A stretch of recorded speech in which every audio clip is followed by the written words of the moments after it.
할렐루야. 5월 15일 금요일 멜리성경 묵상입니다. 오늘 말씀은 창세기 42장 1절에서 17절의 말씀입니다. 과거 우리나라 조선시대의 암행어사는 평민의 옷차림으로 지방을 돌아다녔죠. 관리들은 그가 누구인지 모르도록 그렇게 행동을 했습니다. 어떤 고을에서는 과거에 자신을 멸시했던 어떤 사람들이 암행어사 앞에서 비굴하게 굴기도 했고요. 그러나 훌륭한 암행어사는 그런 신분을 드러내기보다는, 그래서 막 그 사람들에게 막 자기의 어떤 것들을 자랑하기 이런 게보다는 그 사람이 진짜 어떤 마음을 가진 사람인지 끝까지 살펴보고 시험하고 이렇게 해서 마지막에 암행어사 출두요 이렇게 해서 하는 그런 장면을 TV에서 많이 봤을 겁니다. 자, 이 모습은 오늘 본문의 말씀과 비슷합니다. 요셉이 형들의 태도를 시험하며 특히 베냐민과 아버지에 대한 마음이 어떻게 변했는지 확인하는 그 장면과 닮아 있죠. 1절에서 2절에 보면 야곱이 애굽에 곡식이 있다는 소식을 듣고 아들들에게 애굽에 가서 곡식을 사올 것을 명합니다. 사실 애굽은 그의 조부 아브라함이 기근을 피해서 이주하기도 했던 곳이며 또 그의 아버지 이삭이 기근을 만났을 때 가고자 했던 곳이기도 합니다. 그런 곳을 하나님은 가지 마라 그랬거든요. 그런 곳으로 가라 하니 아들들이 바라만 보고 주저주저 하는 거죠, 서로. 결국 3절을 보면 요셉의 형들이 아버지의 명을 따라 곡식을 사기 위해 애굽으로 가긴 갑니다. 이러한 길에는 이때 한몫 잡으려는 도둑떼들이 참 극심한 때죠. 과거에 우리나라 IMF 시대에 뭐가 많았고 이런 거 아니겠습니까? 모두가 곡식을 사기 위해서 돈을 가지고 애굽으로 가니까 산적들, 도둑떼들이 그 돈을 노리고 나타나지 않겠습니까? 또한 애굽인들도 곡식을 구하러 오는 그 이방인들에게 관대할 일 없을 겁니다. 이방인들이 우리 곡식을 사러 왔다면서 그렇게 생각하지 않겠어요? 하지만 야곱의 가족은 이러한 위험과 어려움을 무릅쓰고서라도 반드시 애굽으로 내려가야 할 만큼 절박한 상황이었던 겁니다. 기근 때문이죠. 그래서 야곱은 그리 가서 우리를 위하여 사오라. 그리하면 우리가 살고 죽지 아니하리라. 그렇게 자녀들에게 말을 하죠. 여기서 보듯 하나님께서 택하신 자들도 고난을 당합니다. 하나님을 전혀 알지 못했던 이방 민족인 애굽 사람들은 다른 민족들에게 곡식을 나누어 줄 정도로 풍요를 누리고 있는데도 하나님의 택하신 자들은 곡식이 없어서 생명의 위협을 느껴야 할 만큼 절박한 고난을 당하기도 한다는 거죠. 지금도 우리가 바라보는 세상이 그런 것 같은 데가 참 많이 있습니다. 그때마다 성도들은 하나님의 존재를 의심하기도 합니다. 그러나 그것은 결코 고난을 대하는 바른 태도가 아닙니다.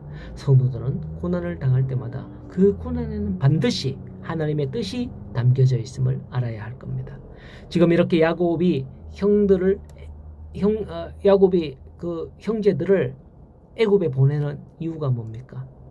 단순히 흉년이 들어서 곡식이 없어 굶어 죽을 수밖에 없기 때문이라는 것을, 그것만을 본다면 안 된다는 거죠. 바로 이 배후에는 하나님의 선한 손길이 있다는 것을 느낄 수 있어야 합니다. 이렇게 6절을 보면 요셉의 형들이 애굽으로 양식을 사러 와서 애굽의 총리가 된 요셉 앞에 엎드려 절하였습니다. 이것은 요셉이 17세 때 꿈을 통하여서 계시된 하나님의 예언의 성취였죠. 요셉이 꿈을 꾸고 그 꿈 이야기 했을 때 당시에는 그 꿈이 허황된 꿈인 것처럼 보였지만 아버지조차도 그를 꾸중했지만 지금 요셉 앞에 엎드려 절하는 형들의 모습은 바로 요셉의 꿈의 성취였던 겁니다.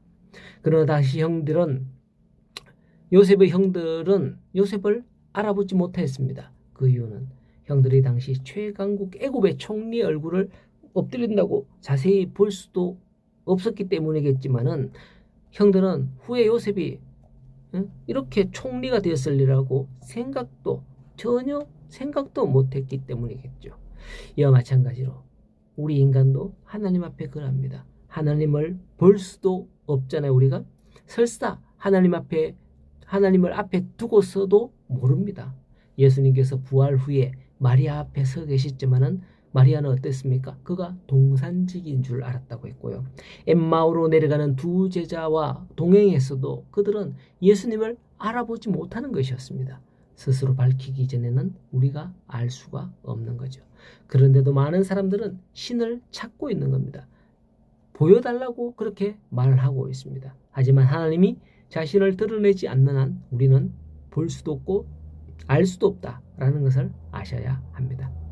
이렇게 요셉과 형들은 운명적인 만남에서 우리는 새삼 하나님과의 만남을 이렇게 생각해 볼 수 있는 거죠.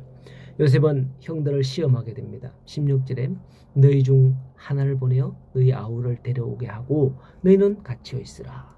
내가 너희 말을 시험하여 너희 중에 진실이 있는지 보리라. 바로의 생명으로 맹세하노니 그리하지 않으면 너희가 과연 정탐꾼이니라 라고 하죠. 요셉의 형들은 요셉이 정탐꾼으로 자기들을 몰아세우자 자신들이 정탐꾼이 아님을 증명하기 위해서 가정사를 말하였던 겁니다. 하지만 완전히 정직하게 고백하지는 않았던 거죠. 이미 요셉은 그 일의 중심이기 때문에 다 알고 있는 것이죠.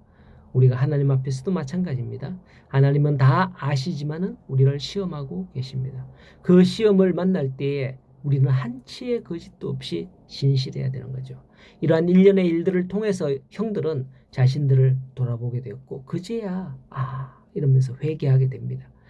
요셉의 형들의 그런 모습을 보듯 요셉의 형들의 그런 모습을 보듯 하나님 또한 우리들의 그 모습을 본다는 걸 기억하셔야 됩니다. 네가 그 죄로 인해 어떻게 행동하고 있고 어떻게 생각하고 있느냐. 하나님은 오늘도 모든 일을 하나님이 예정하신 대로 이루어 가심을 우리가 알고 또 하나님 앞에서 거짓됨 없이 진실함으로 나아가는 성도들이 되기를 소원합니다. 오늘도 그 하나님의 마음을 알고 하나님의 마음에 들어 하나님의 앞에 믿음으로 굳게 서는 우리 모든 성도님들 되시기를 간절히 소원합니다.